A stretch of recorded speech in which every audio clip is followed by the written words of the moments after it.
اگر حضور حکم دے تو بے زبان بول دے، کبھی کمر کو چیر دے، کبھی وہ سب کو دل کرے۔ یہ میزان الصرف کا ہم اگلا سبق شروع کرتے ہیں۔ چلیے بسم اللہ الرحمن الرحیم، صلو علی الحبیب صلی اللہ علی محمد صلی اللہ تعالی علیہ وسلم۔ عزیز طلبہ، کل کے سبق میں آپ نے فعل مضارع کس کو کہتے ہیں، فعل مضارع کے تعلق سے آپ نے پڑھا تھا کہ فعل مضارع کس کو کہتے ہیں، اور فعل مضارع بنانے کا قاعدہ کیا ہے، عربی میں ہم کیسے صیغہ استعمال کریں گے فعل مضارع کا، اور مضارع کی علامتیں کیا کیا ہیں، اور علامتیں وہ کون کون سے صیغوں میں، کن کن صیغوں میں استعمال ہوئیں گی۔ آپ نے تمام، اور نون اعرابی کتنے صیغوں میں آئے گا، آپ نے کل کے سبق میں فعل مضارع معروف کی مکمل تحقیق آپ نے جانی، ٹھیک ہے نا۔ آج کے سبق میں جو ہم پڑھیں گے، آج کے سبق فعل مضارع مجہول کے تعلق سے آج ہم پڑھیں گے۔ کل ہم نے معروف کے تعلق سے پڑھا تھا، اور آج ہم جو پڑھیں گے کس کے تعلق سے پڑھیں گے، فعل مضارع مجہول کے تعلق سے پڑھیں گے۔ دیکھیے آپ یہ دیکھ رہے ہیں اپنی کتاب میں فصل، دیکھیے این ہما کے گفتہ شد بحث اس بات فعل مضارع معروف بود، بتانے کہ یہ تمام جو کچھ بیان کیا گیا، یہ تمام جو کچھ کہا گیا، یہ فعل مضارع مثبت کی بحث، فعل مضارع معروف مثبت کی بحث تھی۔ یعنی بتا رہے ہیں کہ پیچھے جو بیان گزرا وہ کون سا بیان تھا، فعل مضارع معروف مثبت کا بیان تھا۔ مصنف بتا رہے ہیں کہ آپ نے کل جو پڑھا تھا وہ یہ پڑھا تھا، تاکہ بچے نے یاد تو کر لے، لیکن ایسا ہوتا ہے ذہن سے ذہول ہو جاتا ہے، دھیان نہیں رہتا ہے، تو مصنف تنبیہ کر رہے ہیں، اشارہ کر رہے ہیں کہ کل کے سبق میں آپ نے یہ پڑھا تھا، تاکید کر رہے ہیں۔ اچھا بچے کی سمجھ میں آیا تھا، اچھا ہاں یہ پڑھا تھا، ٹھیک۔ اب آگے بتا رہے ہیں کہ کل تو آپ نے یہ پڑھ لیا، آج کے سبق کہیں چوں خواہی کے مضارع مجہول بنا کنی، کہ اب اگر آپ چاہیں، چوں خواہی جب تو چاہے کہ مضارع مجہول بنائے، یعنی جب تو مضارع مجہول بنانا چاہے تو کیا کرنا ہے وہ بتا رہے ہیں یہاں سے، ٹھیک ہے نا۔ مجہول کو آپ کو معلوم، مجہول کس کو کہتے ہیں، یعنی جس کا کرنے والا معلوم نہ ہو۔ تو کہہ رہے ہیں جب مضارع مجہول بنانا چاہے تو علامت مضارع را ضمہ دے۔ اب مضارع مجہول بنانے کا قاعدہ بتا رہے ہیں نا، تو اب بتا رہے ہیں کہ علامت مضارع جو ہوگی، جیسے یفعلو کا صیغہ تھا، آپ نے کل پڑھا تھا یفعلو، کہہ رہے ہیں تو اب علامت مضارع کو ضمہ دینا پڑے گا آپ کو، ٹھیک ہے۔ قائم ہے یعنی ثلاثی کا بیان چل رہا ہے، ثلاثی، اور اگر رباعی ہے، رباعی کا صیغہ ہے تو اس میں تو پہلے سے مضارع میں ضمہ ہوتا تو اس پر تھوڑی ضمہ دینا ہے، اس پر تو پہلے سے ہی ہے، لیکن جس پر نہ ہو اس کا بیان چل رہا ہے، ٹھیک ہے نا۔ تو ضمہ دینا علامت مضارع پر، جیسے یفعل ہوتا ہے یوف کر دینا ہم کو، ٹھیک ہے نا۔ آگے دیکھیے علامت مضارع پر ضمہ دے دیا، اور فا کلمے کو کوئی چھیڑ چھاڑ نہیں کرنی ہے۔ آگے کہہ رہے ہیں وعین کلمہ را فتح در دو حال، اور عین کلمے کو فتح دے دونوں حالتوں میں، دونوں حال میں، دونوں حالتوں سے مطلب کیا ہے، یعنی عین کلمے کو فتح دینا، اگر عین کلمے پر کسرہ ہے تب بھی عین کلمے کو فتح دینا ہے، اور عین کلمے پر اگر ضمہ ہے تب بھی عین کلمے کو فتح دینا ہے، اور اگر عین کلمے پہلے سے فتح ہے تو فتح تو ہے ہی، تو کوئی بات نہیں ہے، لیکن کسرہ یا ضمہ ہے، جیسے کہ مثال کے طور پر ضربہ یضربو، تو یضربو آیا تو یضربو را عین کلمہ ہے، تو را پر کسرہ، تو یہاں پر ہم کو جب مضارع مجہول بنائیں گے تو فتح دینا، یضربو، یضربو سے یضربو، ٹھیک ہے نا۔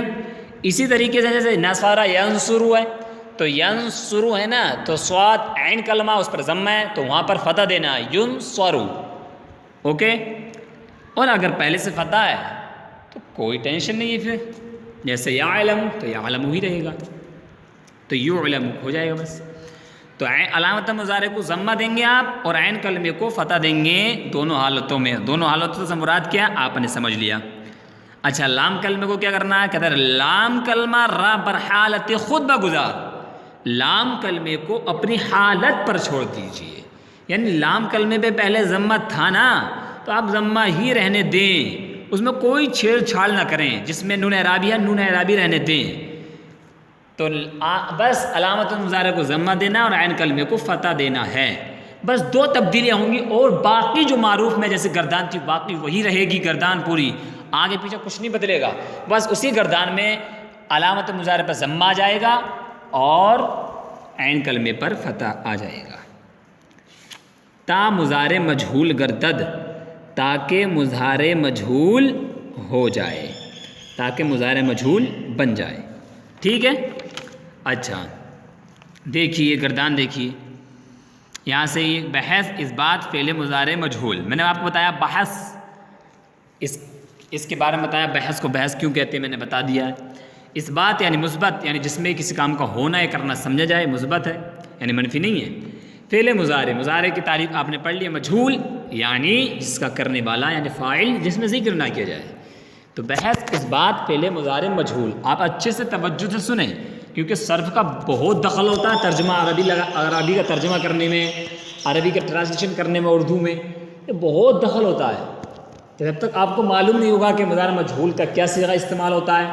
تو آپ عبارت پڑھنا بھی کیسے سیکھیں گے، اسی سے سیکھیں گے جب آپ کو تمام صیغوں کی علامتیں معلوم ہوں گی، اس لیے بہت توجہ سے سنیں۔ دیکھیے گردان ہے، صیغہ واحد مذکر غائب یفعل، ترجمہ وہ ایک مذکر کیا جاتا ہے یا کیا جائے گا، دونوں ترجمے ہوتے ہیں اس کے حال و استقبال کے، میں نے کل آپ کو بتایا تھا کیوں ہوتے ہیں۔ تسنیہ مذکر غائب یفعلانی،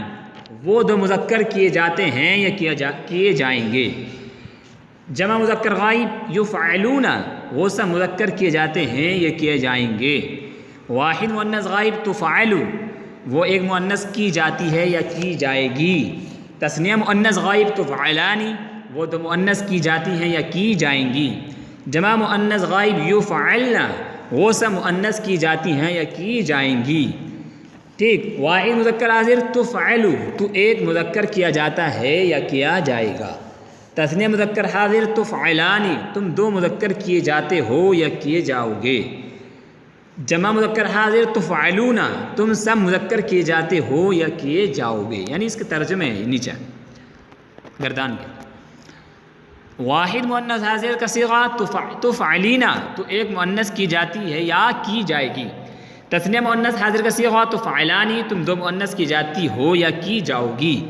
جمع مؤنث حاضر کا صیغہ تفعلنا، تم سب مؤنث کی جاتی ہو یا کی جاؤ گی۔ واحد متکلم کا صیغہ افعل، میں کیا جاتا ہوں یا کیا جاؤں گا، یا میں کی جاتی ہوں یا کی جاؤں گی، دونوں کے لیے آتا ہے نا، مذکر مؤنث دونوں کے لیے آتا ہے۔ نفعل، ہم 2 مذکر کیے جاتے ہیں یا کیے جائیں گے، یا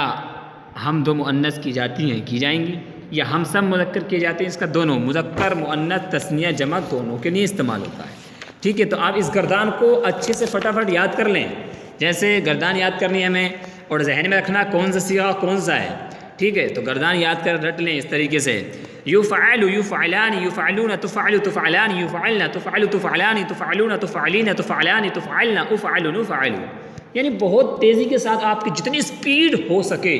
اسی طریقے سے آپ یاد کر لیں، اور جسٹ آپ کو معلوم بھی ہونا چاہیے، جیسے کوئی آپ سے معلوم کرے یہ صیغہ کون سا ہے تو آپ جسٹ بتا دیں، یعنی فوراً بتا دیں کہ ہاں یہ صیغہ ہے، یہ صیغہ ہے، یہ صیغہ ہے، تو یہ سب آپ کو ذہن میں، آپ کے سب بات پورا خاکہ آپ کے ذہن میں ہونا چاہیے، ٹھیک ہے۔ چلیے اس کو یاد کیجیے اچھے سے، صلو علی الحبیب صلی اللہ علیہ محمد صلی اللہ تعالی علیہ وسلم۔